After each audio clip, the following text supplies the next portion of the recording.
Hello students, कैसे हो सभी। Welcome to the flux coaching. हमारा chapter number 10, class 10th, RBSE and CBSE board class, circle. ठीक है, ये रनिंग चैप्टर है। एक्सरसाइज नंबर पिछले कुछ वीडियोज में हमने introduction, exercise number 10.1, theorem 10.1, theorem 10.2 और 10.2 के 3 क्वेश्चंस तक सॉल्व कर लिया था। अब आगे हम क्वेश्चन नंबर 4 से स्टार्ट करते हैं। ठीक है, तो बिना देरी किए एक बार फटाफट देखो। और अगर आपको समझ में आ रहा है चैप्टर, ठीक है, तो एक बार मेरे को कमेंट में जरूर बताएं। ठीक है, और अगर आपको लगता है साथ में कि सर कुछ चीजें मिस आउट हो रही है या फिर हमको ये चीज समझ में नहीं आई वापस, तो वो सब चीजें आप एक बार मेरे को बताओगे तो मुझे पता चलेगा कि क्या कमी है क्या नहीं है। तो वो सब चीजें आप एक बार बता देना। जो भी अब ये चैप्टर नंबर 10 के बाद में जो भी चैप्टर आपको पढ़ना है, एक बार वो भी बता देना, जिससे हम उस चैप्टर को स्टार्ट कर देंगे। क्वेश्चन नंबर 4 देखो। Prove that the tangent drawn at the end of a diameter of a circle are parallel. देखो ये क्वेश्चन क्या है, अच्छा क्वेश्चन है। ये वैसे इसको एक्सरसाइज नंबर 10.2 के अंदर प्रूफ करने के लिए डाल रखा है, लेकिन अगर इसके क्वेश्चंस के आने की चांसेस देखे जाए कि बोर्ड में कितना हमारे लिए इंपॉर्टेंट है, क्या इंपॉर्टेंस है इस क्वेश्चन की, तो अब तक के जो रेशियो 2023, 2024, 2025 और 2026 इन चैप्टर्स का एनालिसिस करके इस चैप्टर से एक बात समझ में आती है कि बड़े क्वेश्चन ज्यादा नहीं आते हैं, छोटे छोटे क्वेश्चन जो सर्कल की प्रॉपर्टीज से पूछे जाते हैं। तो ऐसा ही ये और क्वेश्चन है, क्वेश्चन नंबर 4 और क्वेश्चन नंबर 5 दोनों। ये क्वेश्चन प्रूफ करने के लिए नहीं आएंगे, ये क्वेश्चन आपको डायरेक्ट वन लाइनर जो क्वेश्चन होते हैं जैसे ऑब्जेक्टिव टाइप, ठीक है, या फिर आपको फिल इन द ब्लैंक्स या फिर वेरी शॉर्ट आंसर टाइप में डायरेक्ट पूछ ले जाते हैं। पूछा भी गया है ये बोर्ड एग्जाम के अंदर, तो आया हुआ क्वेश्चन है। इसमें केवल इतना पूछा गया था, the tangent drawn at the end of diameter of a circle are blank, छोड़ दिया फिर। तो उसमें ब्लैंक में क्या आएगा, पैरेलल। अगर डायमीटर के एंड्स पर आप टेंजेंट ड्रॉ करोगे तो वो दोनों जो टेंजेंट होगी वो कैसे होगी, पैरेलल होगी। अब इसको प्रूव करने का क्या रीजन है, देखो एक बार देखो। तो इसलिए क्वेश्चन को ध्यान से पढ़ना है और याद रखना है। ठीक है, ये क्वेश्चन आने लायक है बोर्ड में, आता भी है। वापिस समझो, the tangent drawn at the end of a diameter, जो डायमीटर के एंड पर टेंजेंट ड्रॉ की जाती है वो जो टेंजेंट होती है वो एक दूसरे के क्या होती है, पैरेलल। ऐसा हमने 10.1 के अंदर भी क्वेश्चन पढ़ा था फिल इन द ब्लैंक्स में कि एक टाइम पर आप सर्कल पर कितनी पैरेलल टेंजेंट ड्रॉ कर सकते हो। तो कितनी टेंजेंट ड्रॉ कर सकते हैं, दो, और वो दोनों जो टेंजेंट होगी वो डायमीटर के एंड पर ही ड्रॉ होगी। ये डायमीटर ऐसे होता है सर्कल का। अब इसके दोनों एंड, एक तो एंड ये और एक ये तो एंड हो गया ए और ये वाला एंड हो गया बी। इन दोनों एंड्स पर जो दोनों टेंजेंट ड्रॉ करेंगे वो पैरेलल होगी। तो ये ऐसे बना लो, ठीक है।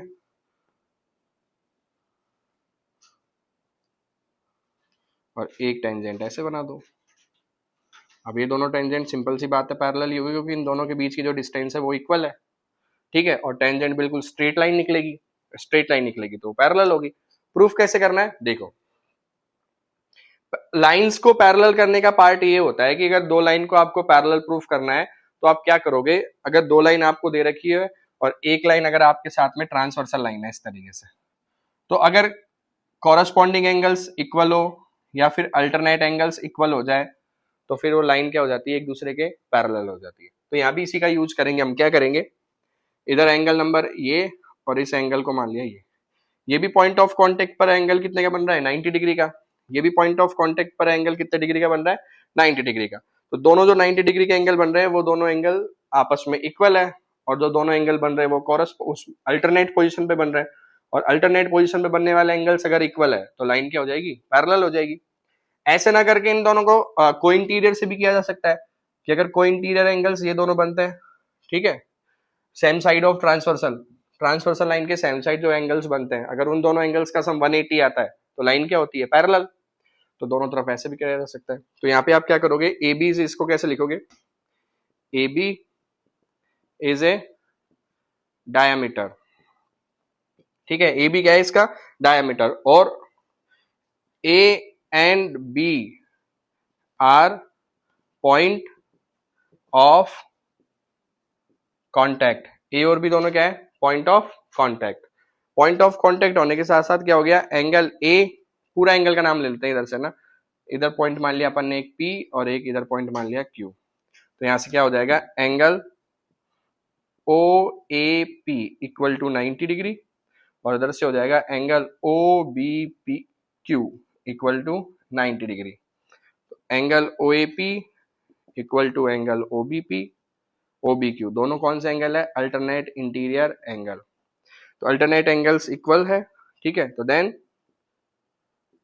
तो जो लाइन P है किसके पैरेलल हो जाएगी, Q के।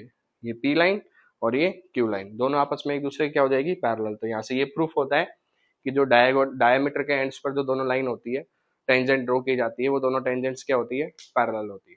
क्लियर।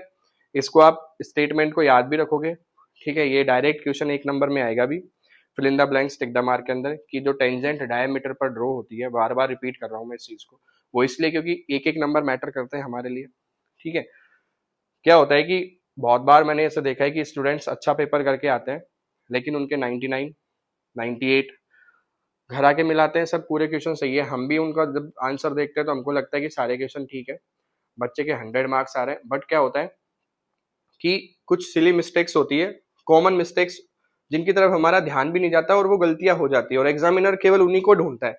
जो अच्छे बच्चे होते हैं जिनके फुल मार्क्स आ रहे होते हैं, तो एग्जामिनर उन पे इतना सा देखता है कि इसने कहाँ कुछ गलती कर दी हो तो 1 नंबर में काट लूं। तो सिली मिस्टेक्स ऐसे होती है कि हम क्वेश्चन को ढंग से एक्सप्लेन करके नहीं आए, एरिया निकाल रहे हैं, पैरामीटर निकाल रहे हैं, तो यूनिट स्क्वायर यूनिट लगा के नहीं आ रहे हो, ठीक है। या फिर कुछ प्लस माइनस के मिस्टेक्स कर रहे हैं, छोटी छोटी जो मिस्टेक्स होती है 1 1 नंबर की, वो क्या होती है कि उसको एग्जामिनर, और हमारे तो बोर्ड का पैटर्न आरबीएससी का इस तरीके से कि 1 1 नंबर के बहुत सारे क्वेश्चन आते हैं।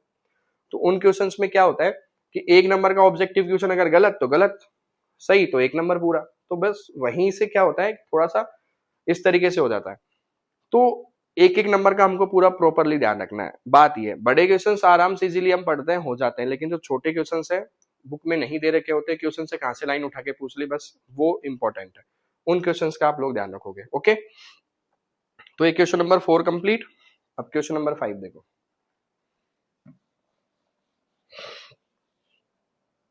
क्वेश्चन नंबर 5 भी क्या है, prove that the perpendicular drawn perpendicular at the point of contact to the tangent to a circle passes through the center। अगर परपेंडिकुलर ड्रॉ करोगे आप किसी टेंजेंट पर, ये सर्कल है, ये इसकी टेंजेंट हो गई P और Q, ये पॉइंट ऑफ कांटेक्ट मान लो A, ठीक है। अब इस पॉइंट ऑफ कांटेक्ट पर आप अगर परपेंडिकुलर ड्रॉ करोगे तो सिंपल सी बात है, यहाँ पे 90 डिग्री का एंगल बनेगा, वो रेडियस के थ्रू ही बनता है, ऐसा हमने थ्योरम नंबर 10.1 में पढ़ा था। और रेडियस हमेशा सेंटर से स्टार्ट होती है। तो क्वेश्चन यही पूछ रहा है कि ये जो ड्रॉ किया गया है और आपने जो ये पॉइंट लिया है, ये जो परपेंडिकुलर, वो इस सेंटर से होते हुए निकलेगा। वैसे लॉजिकली अगर क्वेश्चन को देखा जाए तो सेंटर से होते हुए निकलेगा, लेकिन प्रूफ करवा रहा है तो करो। तो उसके लिए क्या करेंगे, यहाँ पे एंगल तो परपेंडिकुलर दे रखा है, ये एंगल तो कितने का हो गया, 90 का। इस लाइन को अगर आप स्ट्रेट के स्ट्रेट आगे बढ़ाओगे बी पॉइंट तक, तो ये एंगल भी कितने का हो गया, 90 डिग्री का, ठीक है।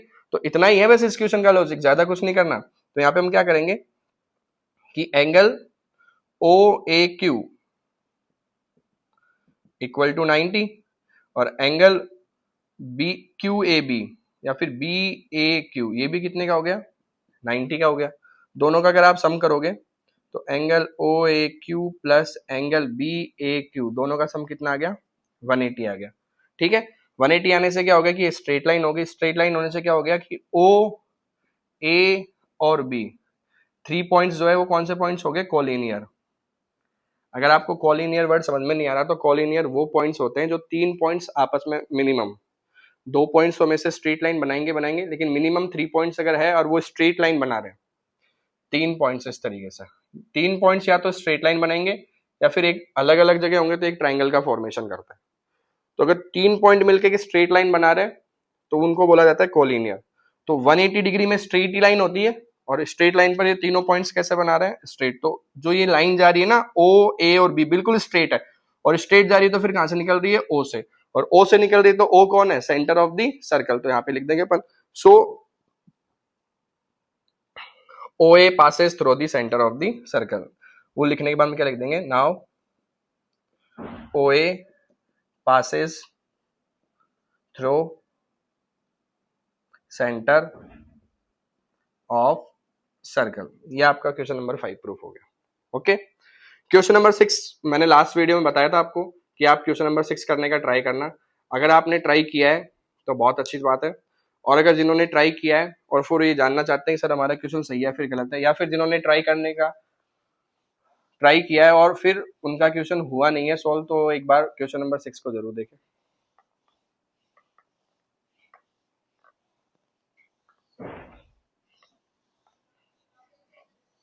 देखो सर, क्वेश्चन नंबर 6 है। ऐसा क्वेश्चन हमने 10.1 में पढ़ चुके हैं, बट फिर भी देख लो, बात बहुत बार क्वेश्चन बोर्ड में पूछा भी गया है, क्योंकि 1 नंबर का क्वेश्चन आता है।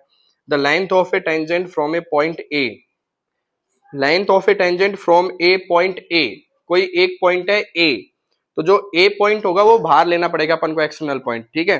तो the length of a tangent from a point A at distance 5 centimetre from the centre of the circle is 4 centimetre, ठीक है।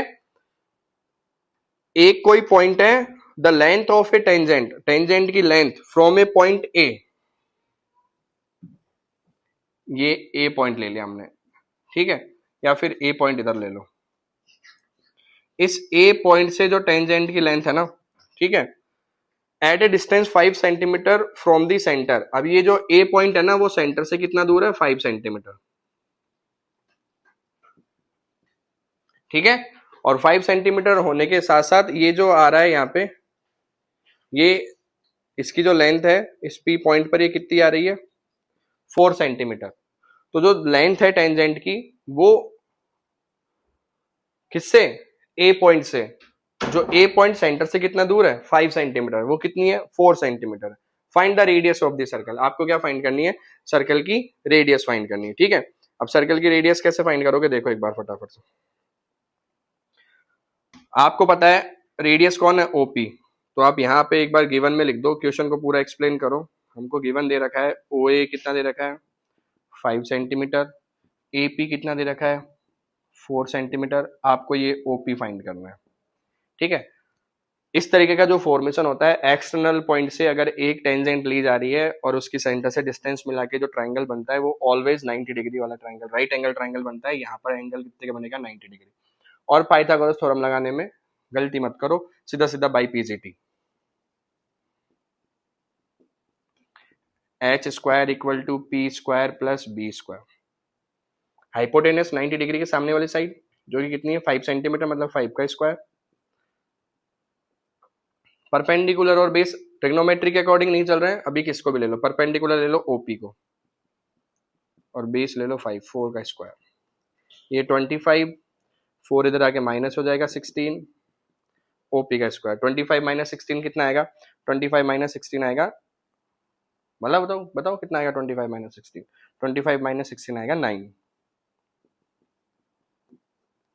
फिर जब इसका स्क्वायर रूट करेंगे कितना आ जाएगा, ये अंडर रूट 9। वैसे प्लस माइनस दोनों में होता है, लेकिन हम यहाँ पे साइड फाइंड कर रहे हैं, रेडियस फाइंड कर रहे हैं, जो ऑलवेज पॉजिटिव आएगी, तो कितनी आएगी, 3 सेंटीमीटर। क्लियर, सबके कंप्लीट है, क्वेश्चन समझ में आ गया। तो रेडियस आ जाएगी इसकी, कितनी आ जाएगी, 3 सेंटीमीटर आ जाएगी। स्क्वायर रूट अब आप 10th क्लास में हो तो प्लस माइनस में निकालो दोनों में, लेकिन यहाँ पर रेडियस चल रहा है तो इसमें ऑलवेज हम इसको क्या करेंगे, पॉजिटिव लेंगे। क्लियर, इतना सा क्वेश्चन नंबर 6 था। अगर आप लोगों ने किया होगा तो समझ में आ गया होगा, और जिन्होंने नहीं किया वो एक बार देख लो, सामने जो क्वेश्चन आ रहा है ये वो क्वेश्चन नंबर 5, ये क्वेश्चन नंबर 6। क्लियर, अब question number 7।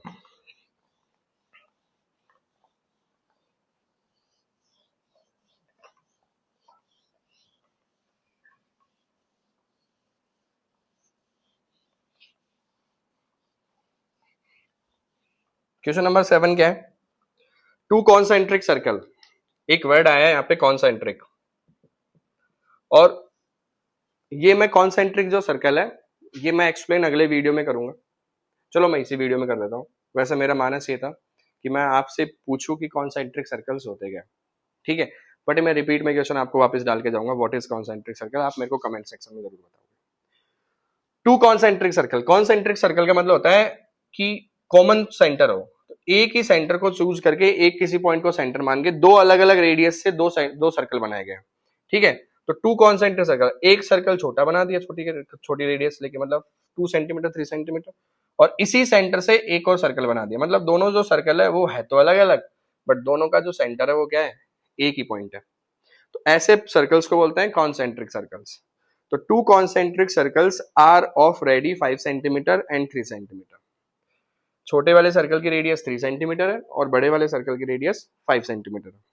Find the length of the code, code की लेंथ फाइंड करनी है। What is the code? Code समझते हो क्या होती है? कोड होती है the line joining 2 points on the circle. ऐसी लाइन जो सर्कल पर कोई भी 2 पॉइंट्स को ज्वाइन करे उसको क्या बोलते हैं अपन? कोड। और अगर वो दोनों वो लाइन सेंटर से होती हुई 2 पॉइंट्स को करेगी तो उसी कोड का क्या नाम हो जाता है? डायमीटर हो जाता है। ठीक है, 9th क्लास में जो सर्कल चैप्टर था वो आप लोगों ने ढंग से पढ़ा होगा, तो उसमें ये सब डेफिनेशंस थी। तो find the length of the code, code की लेंथ फाइंड करनी है ऑफ द लार्जर सर्कल, बड़े वाले सर्कल की कोड की फाइंड। अब बड़े वाले सर्कल में बहुत सारी कोड्स हो सकती है। विच टच द स्मॉलर सर्कल, लेकिन कंडीशन है जो बड़े वाले सर्कल की जो कोड है ना वो छोटे वाले सर्कल को टच करते हुए निकले। तो बड़ा वाला सर्कल लेके इसकी एक कोड बनाते हैं और इस छोटे वाले सर्कल को ए बी ले ली और इस छोटे वाले सर्कल को टच कर रही हो किस पॉइंट पर? पी पॉइंट पर। क्लियर? ए बी कोई कोड है, वो सर्कल को पी पॉइंट पर टच करते जा रही स्मॉलर सर्कल को। ऐसा कैसा एक एग्जाम्पल भी, एग्जाम्पल नंबर 1, और ये दोनों क्वेश्चन बोर्ड में पूछे भी गए, क्वेश्चन नंबर 7 और एग्जाम्पल नंबर 1। वहां पर आपको इनका लेंथ इक्वल करने के लिए पूछा जाएगा, तो वो इसी क्वेश्चन से समझा दूंगा मैं। इसकी लेंथ फाइंड करनी है आपको, फाइंड करनी है ए बी। ए बी कितना आएगा? उसके लिए आपको दे रखा है ये सेंटर हुआ है, ओ से अगर आपको पी को मिलाओगे तो छोटे वाले सर्कल की रेडियस हो जाएगी जो कि कितनी हो जाएगी? 3 सेंटीमीटर। ठीक है, ये तो हो गई 3 सेंटीमीटर। और अगर ओ से ए को मिलाओगे तो ये लार्जर सर्कल की रेडियस होगी जो कि कितनी दे रखी है? 5 सेंटीमीटर। तो यहां से हम लिख देंगे भाई ओ पी जो है वो हमारे लिए 3 सेंटीमीटर है और ओ ए जो है वो हमारे लिए 5 सेंटीमीटर। अब आपको क्या फाइंड करना है? उधर की तरफ करोगे तो ओ बी कितना हो जाएगा? वही 5 सेंटीमीटर हो जाएगा। परपेंडिकुलर है यहाँ पर, ये परपेंडिकुलर क्यों है? तो पॉइंट ऑफ कॉन्टेक्ट जो होता है ना, ए बी टच करके जा रही, तो ए बी क्या होगी हमारे लिए? A B is tangent to smaller circle. A B smaller circle को पी पॉइंट पे टच कर रही है, तो पी पॉइंट पे टच करने से क्या हो गया? ए बी स्मॉलर सर्कल की टेंजेंट हो गई। लेकिन ए बी लार्जर सर्कल के लिए क्या है? कोड है। अब टेंजेंट आ गई तो टेंजेंट जिस पॉइंट पर टच कर रही है वो पॉइंट ऑफ कांटेक्ट हो जाएगा। पॉइंट ऑफ कांटेक्ट हो जाएगा तो एंगल कितने डिग्री का बन जाएगा? ये 90 डिग्री का। क्लियर? कौन सी थ्योरम है? Theorem number 10.1। यही है ना 10.1 कि पॉइंट ऑफ कांटेक्ट पर 90 डिग्री का एंगल बनता है। ये हो गया। क्लियर? अब वही क्वेश्चन आ गया जो क्वेश्चन नंबर 6 है वो वापस रिपीट हो गया। यहाँ पे 4 और 5 था, आंसर 3 आ गया। हमें 5 और 3 आंसर 4 आ जाएगा। Pythagoras theorem. एक बार क्या करोगे आप? ट्राइंगल का यूज करोगे, ओ ए पी, इस ट्राइंगल का यूज करोगे। एक बार किस ट्राइंगल का यूज करोगे? ओ बी पी, इसका यूज करोगे। और जब दोनों से ए पी और बी पी आ जाए तो दोनों को क्या कर दोगे? ऐड। और सिंपल सी बात है, दोनों इक्वल ही आनी, क्योंकि इधर भी 5 और 3 है उधर भी 5 और 3 है, तो जो ए पी और बी पी आएगी दोनों में कितनी कितनी आएगी? पीजीटी का जब यूज करोगे तो 5 का स्क्वायर, हाइपोटेनियस, परपेंडिकुलर और बेस, तो 25 माइनस 9 16, 16 ये 4 आ जाएगी और ये भी कितनी आ जाएगी? 4 centimetre. 4 plus 4, A B equal to कितना हो जाएगा? A P plus B P. तो ए बी इक्वल टू कितनी आ जाएगी? 4 सेंटीमीटर। सॉरी 4 प्लस 4, ये मैंने डायरेक्ट किया है, आप लोग पूरा सोल्व करोगे ना इस तरीके से दोनों ट्राइंगल्स का यूज करके। अब एग्जाम्पल नंबर 2 है, उसकी क्या बात है? उसमें एग्जाम्पल नंबर 1 में, सॉरी एग्जाम्पल नंबर 1 में क्या है? एग्जाम्पल नंबर में कुछ वैल्यू नहीं दे रखी, उसमें दे रखी कि आप ये बताना है कि ये जो परपेंडिकुलर ये लाइन है ना ओ से पी तक परपेंडिकुलर, वो इसको दोनों को बाइसेक्ट कर रहा है। तो एपी और बीपी को इक्वल लेके आना है, तब आप क्या करोगे? इन दोनों ट्राइंगल्स को कॉन्ग्रेंट कर दोगे, आरएचएस से कॉन्ग्रेंट हो जाएंगे। दोनों में 90 डिग्री, ओ ए और ओ बी 5 सेंटीमीटर की, ओपी कॉमन लाइन हो जाएगी, तो वहां से ये क्लियर हो जाएगा। तो एग्जाम्पल नंबर भी 1 भी क्वेश्चन भी सॉल्व हो जाएगा। क्लियर? तो ये हमारे कुछ क्वेश्चन थे आज के वीडियो में। Question number 4, question number 5, question number 6 और क्वेश्चन नंबर 7। आई होप सबको समझ में आया होगा। अगर इस